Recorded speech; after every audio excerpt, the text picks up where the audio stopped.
How to change featured photos on iPhone. Hi everyone, welcome back into this channel, and in today's video I will be teaching you how to change featured photos on iPhone. So let's begin.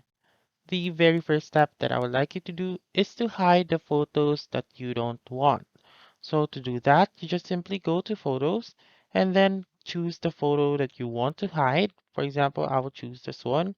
And then assuming that this is a photo, what you're going to do is to simply click on this share button right here, found on the bottom left corner of your screen, and then scroll down until you can see the hide option right here.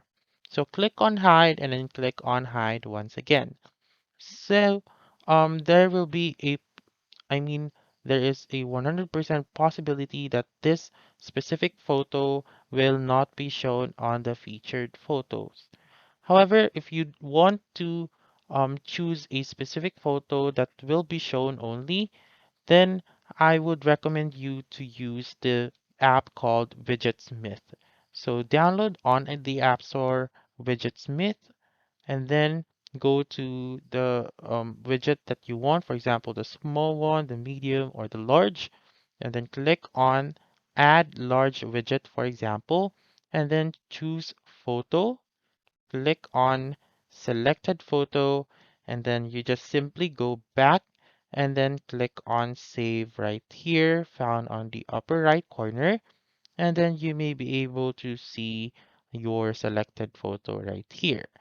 Once you have added the widget, then you may now go to your home screen, press and hold onto your home screen, click on the plus button, search for Widgetsmith, go to the size that you want, click on Add Widget, and then click on Done.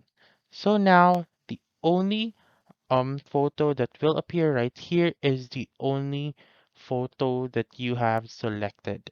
So that's it. That's how you can change featured photos on iPhone. So that's all for this video. Let me know in the comments section if this works out for you. For more helpful tutorials like this, please subscribe to our channel and don't forget to click that notification bell. Thank you for watching and have a wonderful day.